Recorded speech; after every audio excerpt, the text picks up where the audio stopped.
2 Coríntios, capítulo 1, versículo 3 até o 7. Eu queria ministrar hoje sobre o Deus Consolador.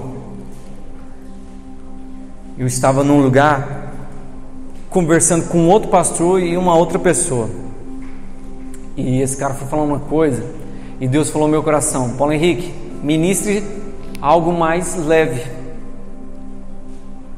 Mais leve. Eu falei, algo mais leve? Né? A gente vai se tornando assim, às vezes, muito taxativo em algumas coisas. Então eu tenho algumas mensagens encomendadas por Deus. E a partir dos momentos que a gente tiver a oportunidade, a gente vai falando. Então eu queria falar um pouquinho sobre o Deus Consolador. E talvez nesses últimos anos, o que eu mais tenho experimentado de Deus é o consolo dele. Então eu posso ter propriedade para falar aqui durante horas sobre o consolo de Deus.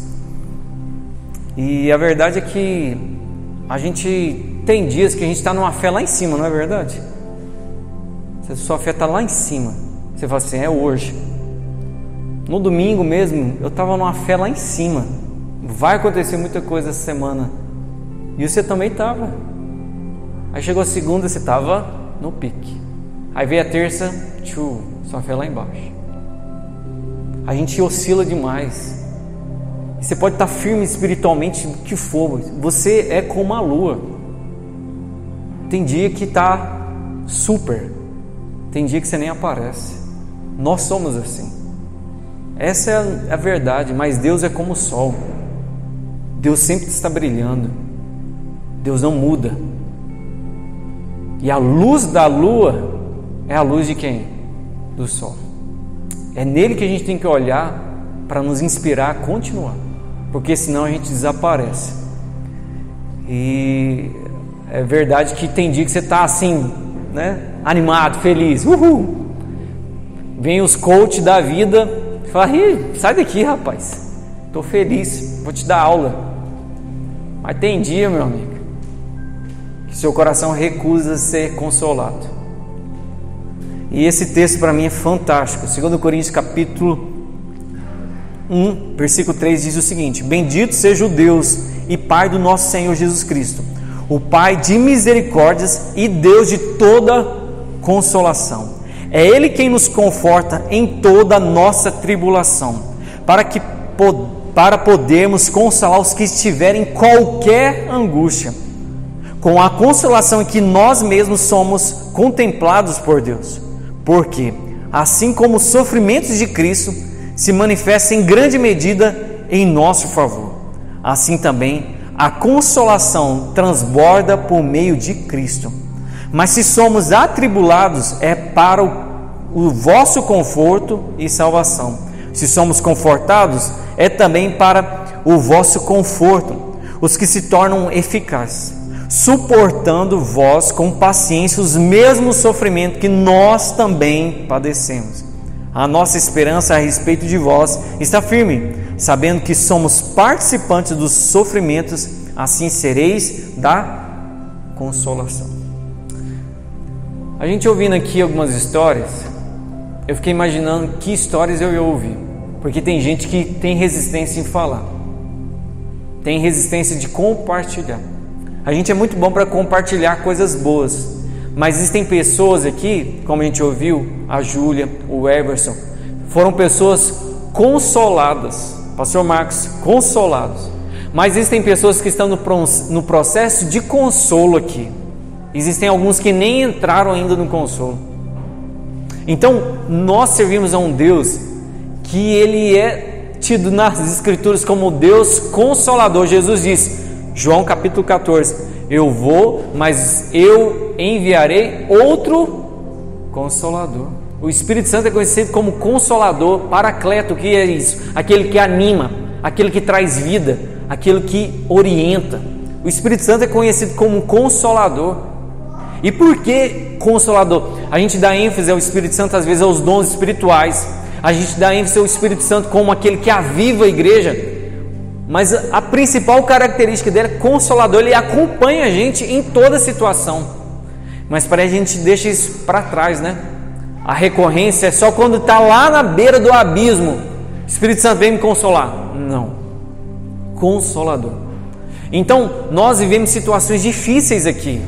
Gente, se eu perguntar, eu vou falar algumas coisas aqui, alguém vai pensar, está me dando indireta. Não. É que você está vivo, você está vivendo nesse mundo aqui. Pessoas que passaram e estão passando por ausência.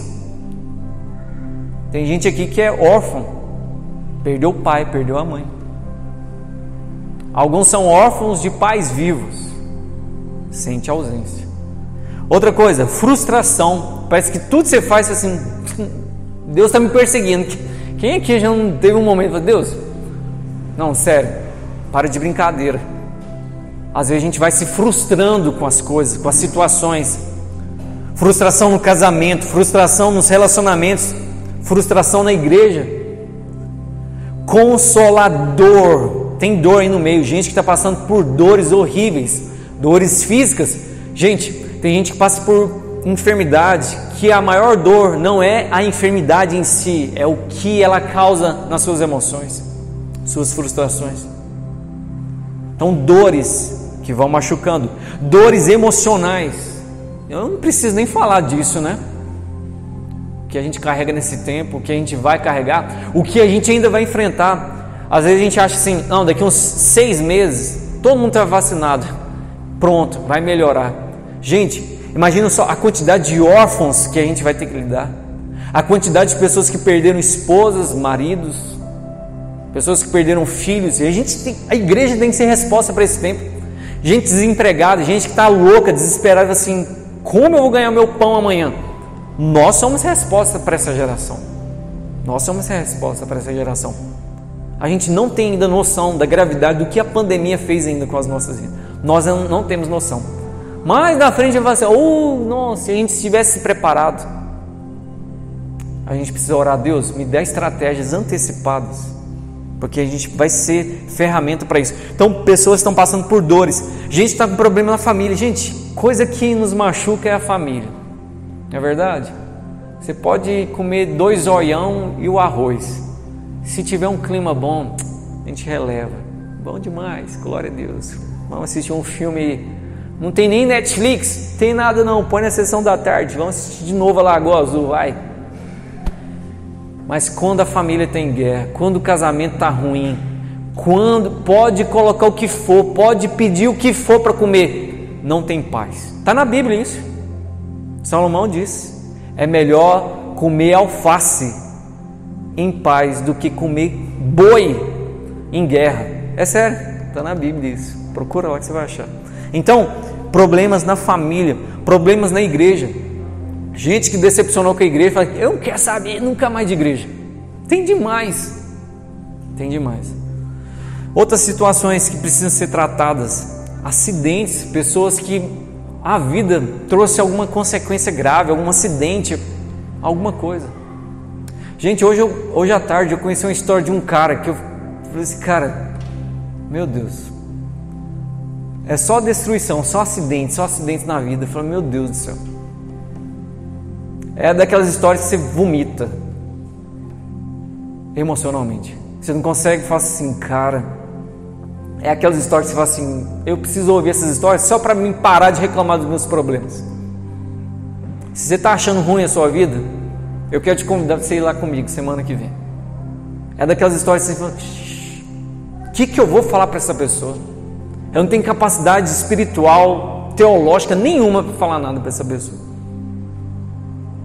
Então a gente precisa saber que nós encontramos pessoas que estão nessas situações difíceis que a vida traz, difíceis, que vai minando a nossa fé, nossa alegria, nossa vontade de viver. E a verdade é que a dor ou reforma ou deforma, não tem outra solução. Ou você levanta assim e fala assim, pronto, nossa, melhorei. Ou a pessoa fala assim, acabou minha vida, e ela não consegue mais levantar. Então, Deus sabendo disso, e o apóstolo Paulo vai dizer isso, o Deus de toda consolação. Eu acho interessantíssimo isso. E eu quero fazer um paralelo, depois você vai ler Lucas capítulo 24, versículo 13. Depois você vai ler a história dos discípulos que saíram quando Jesus foi morto Eles foram para Emaús. Emaús era uma cidade a 11 quilômetros de Jerusalém. Eles estavam caminhando e Jesus aparece lá no meio da conversa. E o texto bíblico vai falar que eles não reconheceram, os seus olhos estavam cobertos. Já pensou, dois conversando e o cara do nada, e aí, beleza? Beleza. E aí Jesus conversando, e aí, o que vocês estão fazendo? Não, a gente está indo para uma outra cidade. Mas por quê? Não, porque Jesus, a gente seguia Jesus, ele foi morto. Aí Jesus perguntou, quem é Jesus? Um profeta, um servo de Deus, maravilhoso e tal. É? E Jesus explicando as passagens bíblicas para essas pessoas. E aí quando eles vão entrar na cidade, Jesus fala assim, falou galera. Aí eles, não, entra aqui, você não vai não. Não, por favor, Jesus, não, tem que continuar. Por favor, entra aqui. Quando eles vão jantar, Jesus pega o pão. Eu fico imaginando Jesus brincando com a cara deles, pegando o pão, como da ceia, né? E partindo. Na hora que Jesus parte o pão, eles... Opa, eu conheço essa partida aí. Jesus desaparece. Sabe o que é interessante? A palavra que eles usam. Porventura, enquanto ele nos falava, ardia o nosso coração. Quando eles percebem que era Jesus, eles voltam para Jerusalém contando para os discípulos. E é justamente esse arder no coração que é o consolo que eu quero ministrar para você nessa noite. Porque tem coisa que a gente vai olhando na vida e não vai percebendo. E essa palavra surgiu, eu terminei um jogo, o Pedro não foi no dia não, lá na Avenida Brasil. A Wayne estava lá no centro, eu tinha que esperar a Wayne e estava com outra pessoa. Eu falei assim, vai enrolar, eu vou ficar aqui mais de 1 hora, sentado aqui. Já sei, eu vou caminhando até lá no centro, 6 quilômetros, depois de ter jogado 1 hora. Botei meu fone, estava com o fone, ativei o modo pentecostal, fui orando, andando na Avenida Brasil, 6 quilômetros andando.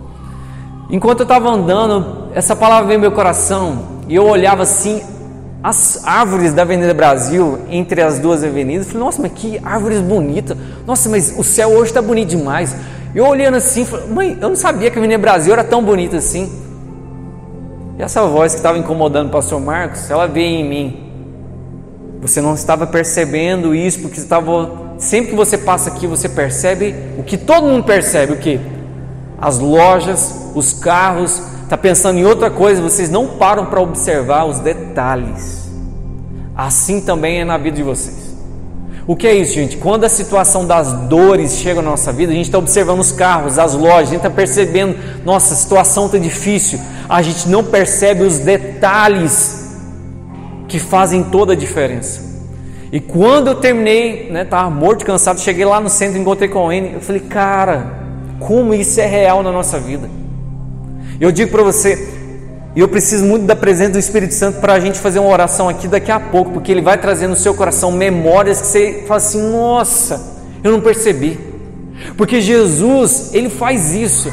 Lembra de Jesus lá na cruz? Pai, por que me desamparaste? Foi isso que Jesus disse? Aí o que Jesus faz horas depois? A mesma coisa que o Pai. Ô Jesus, ele gosta de desaparecer. Quando o Pai viu o sofrimento de Jesus, o Pai fez questão de ausentar um pouquinho de Jesus. E Jesus reclamou. E quando os discípulos estavam caminhando lá, Jesus poderia parecer e falar assim, gente, para com isso, vamos voltar. Ele não, ele ausentou. Mas ardia o coração dos discípulos, mas eles não percebiam. Deixa eu dizer, às vezes, e muitas das vezes, para falar quase 100% das vezes, Deus está ministrando seu coração está ardendo e você não está percebendo o consolo dele. E todas as vezes que a gente recusa o consolo, gente, é automático. Você vai inclinar para a murmuração. E um dos pecados mais graves que a gente pode cometer, e que a gente passa o pano, fala assim, não adulterei, não, eu não menti, não roubei, é a murmuração. A murmuração tirou o povo da terra prometida, lugar de paz, lugar de alegria. Então, Deus quer ministrar no nosso coração nessa noite consolo para as dores que você fica escondendo aí e que você não permite Deus tocar no seu coração. Você recusa, não pode tocar. Tem gente que não pode tocar no assunto abuso sexual, que ele já incomoda.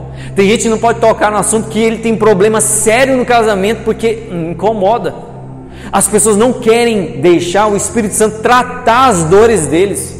E aí fica guardando esse negócio, faz mal. Todas as vezes que eu deixo o lixo lá em casa, mais de 2 dias, vai dar bicho, vai feder. Joga o lixo para fora. Pegue o que te faz mal, que fede, e joga lá fora. Gente, o Espírito Santo é como um gari. Eu sei que é chulo essa expressão, mas o Espírito Santo faz isso demais na nossa vida. Tá cheio de sujeira, ele vem, pega e limpa. Só bota para fora. É vômito emocional, é fedido, horrível, mas quando você vomita, alivia. Você quer trazer o Espírito Santo na sua vida? É você falar assim: Deus, preciso tratar esse negócio. Tem gente que quando fala pai, menino, velho. Quando alguém fala assim: eu queria viajar lá para tal cidade, a pessoa diz, está amarrada essa cidade, eu tenho péssimas lembranças. A pessoa é tão frustrada que ela não tenta mais, porque tentar significa frustrar de novo. Sabe o que é isso? A ausência da presença do consolo na vida dela. Então eu digo para você algumas coisas interessantes. Os discípulos estavam desviando do caminho, e todas as vezes que as dificuldades vêm, a gente tende a desviar. Os discípulos viram a situação: para que a gente vai ficar em Jerusalém? Mas Jesus diz: fiquem em Jerusalém. E eles desviaram do caminho. Era só 11 quilômetros, só um pouquinho. Gente, a dor faz isso, nos desvia do propósito de Deus, faz isso. Mas o Espírito Santo sempre nos traz de volta. Nós vamos entender que o Espírito Santo, ele relembra o cuidado e o amor dele.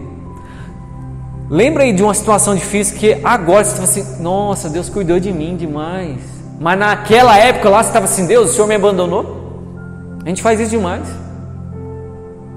A gente tem de fazer isso. Lá no passado Deus cuidou de mim, eu estava confiando em Deus, eu sabia que Deus ia fazer um milagre e aconteceu. Estava nada, acreditava nada. Lembra aí, porque a gente precisa lembrar do amor, do cuidado de Deus. Outra coisa que a gente precisa fazer é olhar para o nosso interior. Nós lemos a palavra de Deus aqui que o consolo que nós recebemos, nós damos.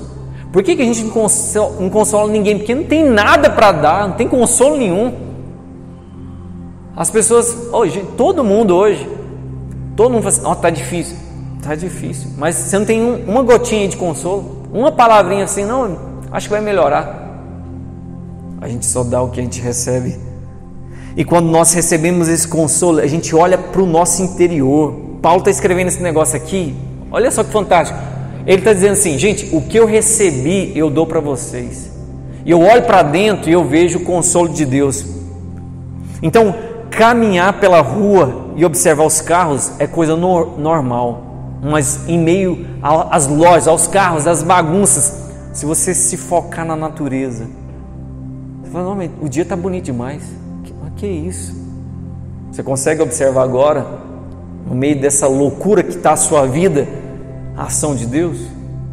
Você fala assim: Deus, o que está acontecendo?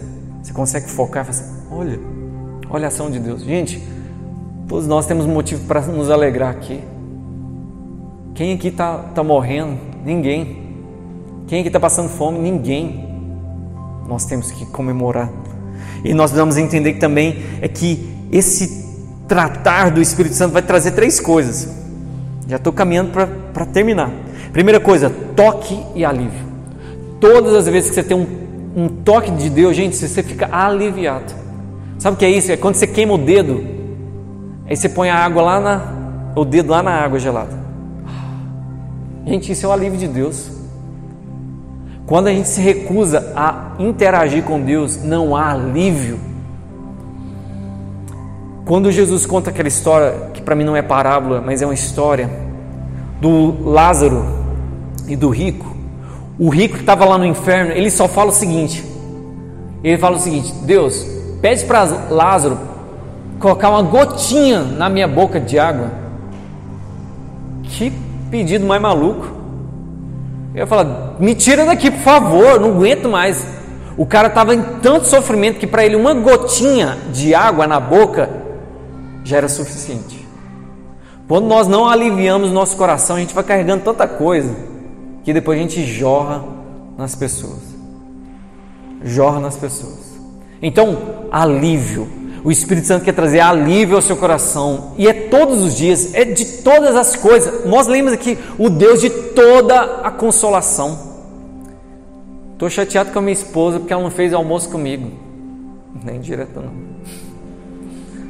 O Espírito Santo vem e consola o nosso coração.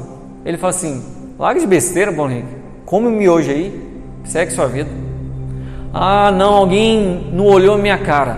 O Espírito Santo fala assim: para com isso, não olharam para mim. É todo consolo. Briga no casamento, o Espírito Santo fala assim: acalma o coração de vocês, calma, relaxa. Todo consolo. Vem um luto, Deus consola. Vem um divórcio, Deus consola. Vem um problema financeiro, Ele vem e consola. O Espírito Santo consola todas as coisas, é todas, não é as mais difíceis, não é as emocionais, todas as coisas. É porque a gente não leva isso para Deus, né? Deus não acha isso chato, não. Ele gosta disso, é a função dele. Chega em Jesus e fala: Jesus, sério, estou malzão hoje, não estou legal. O Espírito Santo: eu sei, Paulo Henrique, eu estou percebendo, mas deixa eu cuidar de você. E o consolo de Deus é independente de qualquer situação. Ele influencia o nosso coração a cantar uma música que alivia, uma oração, uma pregação, sai com os amigos. Gente, o Espírito Santo, ele tem inúmeras formas de consolar o nosso coração. Desde que você abre a sua boca e o seu coração e fala assim: Deus, me consola. Estou malzão hoje. Simples. Simples. Mas a gente fecha. Não. Ó Senhor, eu vou dormir e quando eu acordar eu quero estar bem. Tem vezes que é só dormir e você acorda: ué, estou feliz, estou de boa, que negócio louco é esse? Não queira mandar no Espírito Santo, mas diga: Espírito Santo, consola o meu coração, consola-me, consola-me. E Ele não tem pressa de consolar. Tem gente que Deus está cuidando aqui, tratando, curando, de coisas lá atrás. O Espírito Santo não joga um pozinho mágico na gente e fala: pronto, esquece aquela fulana que falou mal de você. Pronto, eu te perdoei. Não. Aos poucos, trabalhando, cuidando. O Espírito Santo consola quando a gente peca. Além de perdoar, Ele consola dos nossos erros. Gente, olha que coisa fantástica. Jesus poderia falar assim: ô seus idiotas, não falei para vocês ficarem em Jerusalém? O que vocês estão fazendo aqui? Vai e volta. Não, Ele tem prazer no processo. Caminha, explica, entra dentro de casa, ainda brinca. Gente, aqui, quem sou eu? Quem sou eu? Gente, o Espírito Santo tem prazer nos nossos erros, nos ajudar ainda. O que você fez de errado essa semana, esse mês, esse ano, que você ainda não levou para Deus? Falou: ô Jesus, deu uma vacilada aqui, me ajuda aqui. Deus, há 3 anos atrás eu fiz uma coisa que eu ainda não fui tratado pelo Senhor. Quando as pessoas falam assim: Deus vai tratar com você, a gente, meu Deus do céu, faz até o sinal da cruz. É hoje. Para com isso. Quando Deus quer mandar alguém para o inferno, Ele nem conversa com a pessoa. Mas quando Deus quer tratar, é porque Ele quer curar, é tirar a doença, a enfermidade. O Espírito Santo não olha para nossa dor e põe um band-aid, beija a nossa testa, dá um pirulito e fala assim: vai embora. Não, Ele senta a gente e tira toda a doença e enfermidade que há no nosso coração. Ele faz isso. O Espírito Santo é o cirurgião que trata profundamente. Para a gente ganhar tempo, a segunda coisa que Ele faz, traz paz de espírito. Nós lemos aí: somos atribulados para o consolo e vossa salvação, versículo 5. Ou seja, olha que coisa interessante, a gente sofre, mas com paz. Gente, é uma loucura. Você vê um cara falar da morte do pai dele, mas que ele sentia paz porque o pai dele tinha recebido a salvação. Como a gente explica isso para um ímpio? Não, é porque é o seguinte: ele bota na calculadora, ele não encontra a resposta.